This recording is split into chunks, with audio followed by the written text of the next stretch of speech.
marami, kasi pa tayo.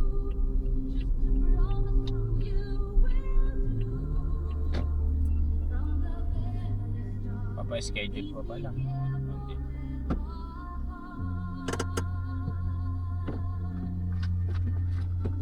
Sa iba. Dito ba? Ayun. Malapit.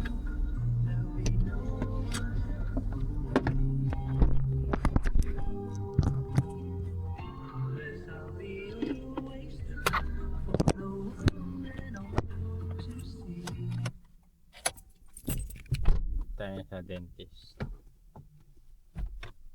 Papatanggal tayo ng mats. Dito tayo sa Dr. Girly Dental Clinic. Malapit lang sa amin. Okay. Ano tayo gagawin? Hmm? Ano tayo gagawin? Wala. Sa akin yan. Dito. Dito dilinisan. Hindi ko alam sa kanya. Ayaw mo magpa-cleaning. Wala na palang bubon. Ay mga kadyano, car wash muna tayo ngayon. Napakadumi yun.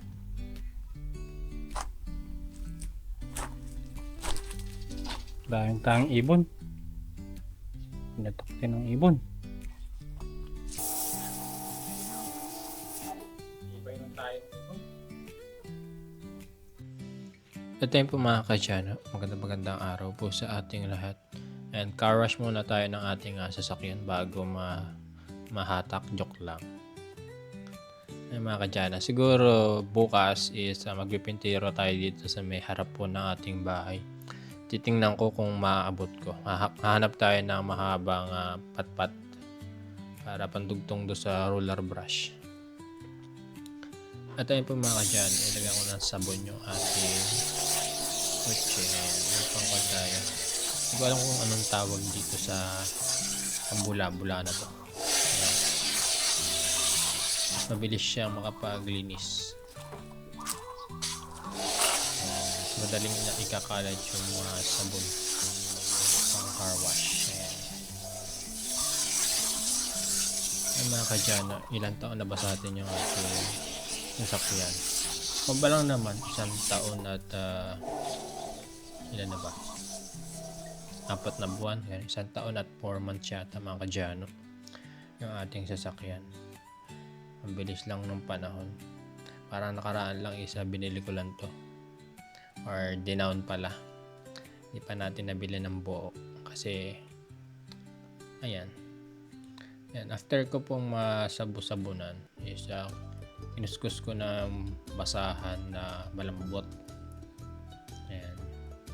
Hindi kasi sapat yung may bula lang. Dapat pasadahan mo din ng basahan para yung kumapit na lupa-lupa is matanggal, tsaka yung mga ipot ng ibon ayan is magtanggalan. So after ko po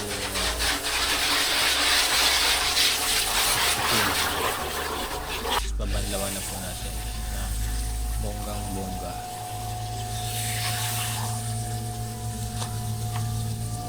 Yung mga kadyana, perspective. Ayan po yung halaman ko. Medyo lumalaki na siya. Parang pine tree.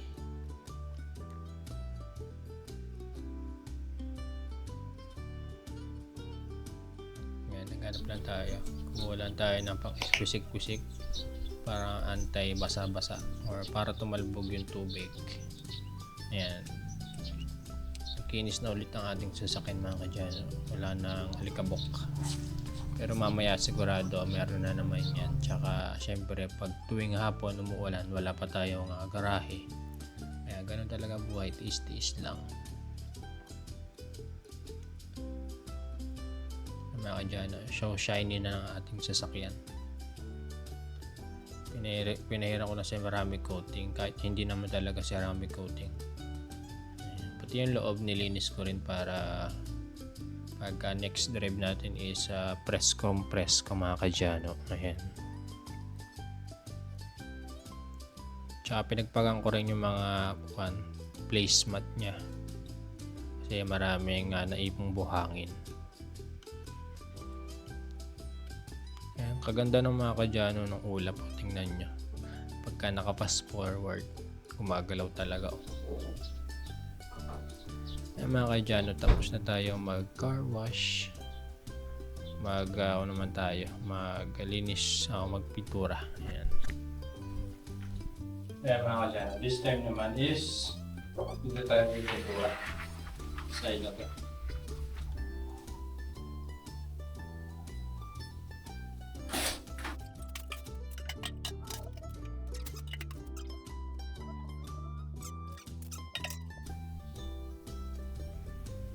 At ayun po, yung pinakamahirap na part sa pagpipintura is yung first coating kasi sinisipsip pa nung semento yung pintura. Ayan. Pero mas good thing naman na sinisipsip kasi para kapit na kapit yung pintura natin kahit na mabasa. Ayan.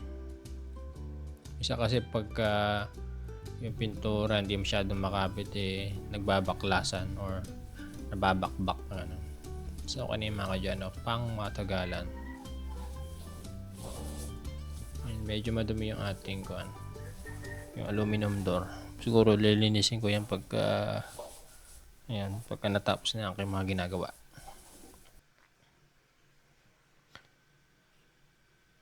Mga kadyano, dito na tayo roller brush. Ayan. Para pagka umaga kinukuha tayo ng liwanag. Pagka kasi puti yung gamit mo, nakakasilaw pagka umaga. Pero malinis naman siyang tingnan. Ayan. Tsaka na lang natin pinturahan ng iba pagka may nakita tayo magandang idea sa online. Ayan. Medyo mahirap lang talaga yung first coating mga kadyano.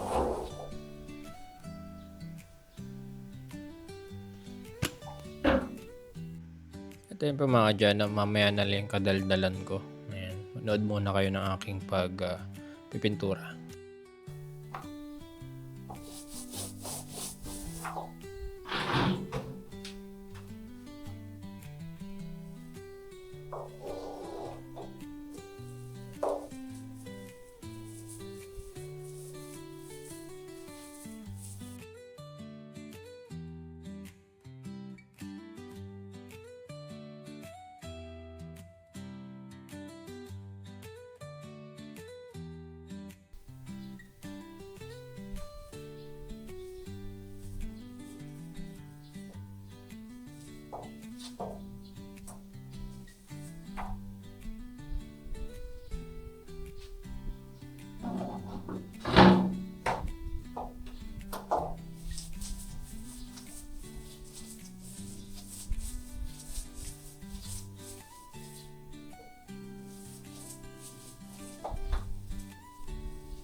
Ito yung mga kadyana, we're back.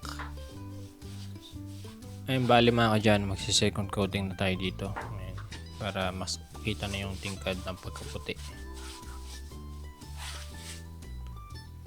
Ayan mga kadyana, medyo matrabaho lang yung mga singit-singit kasi kailangan i-brush. Ayan.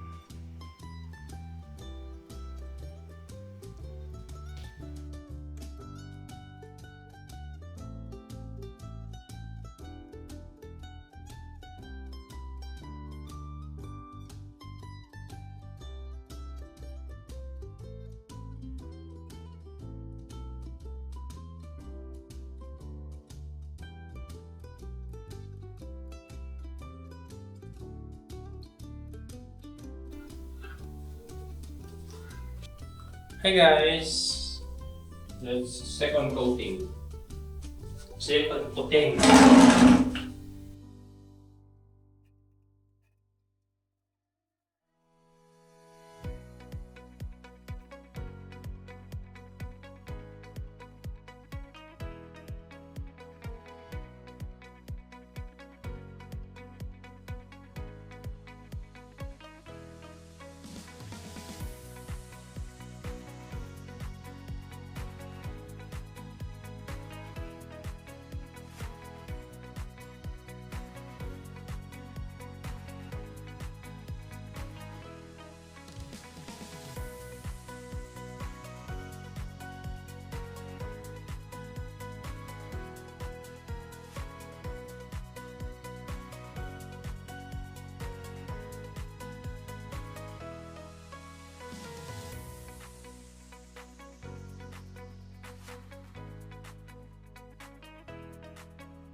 Ayun na mga kadyano, umulan ng malakas.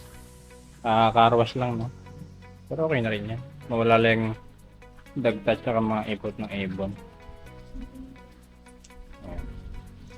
Mukha naman siyang bago ulit. Kasi kinarwash ko kanina. Huwag lang madaan sa kaburak.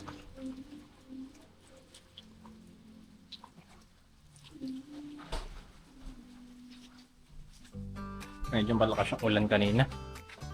Pero ngayon medyo tumila na siya. Ang ganda oh. Very refreshing. Kaso yung mga bagay, lalata naman to. Eh, yung pataba. Nabasa. Nasilong. Matutuwa daw na lang. Sagrado. Nakalimutan ko kunin.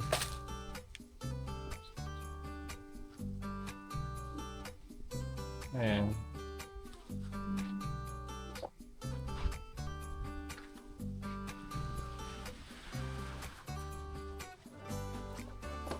Mga dyan, medyo tapos na tayo dito sa loob. Siguro finish ko na ng konti. Ayan. Di ba ang ganda? Tapos lagyan ako ng kisame.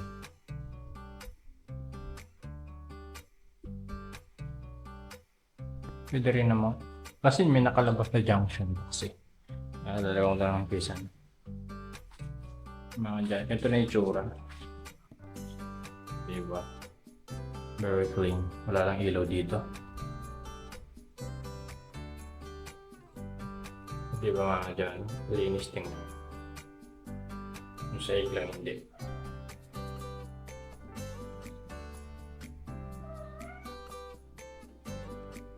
At dinouble coat ko pa to kasi makukulangan. Pero ngayon okay na siya. Diba ang ganda? Yung wall lang, madumi lang yung paligid. Saka itong mga pinto. Tingin nyo, pintura ko ng white to. Para mag na lang.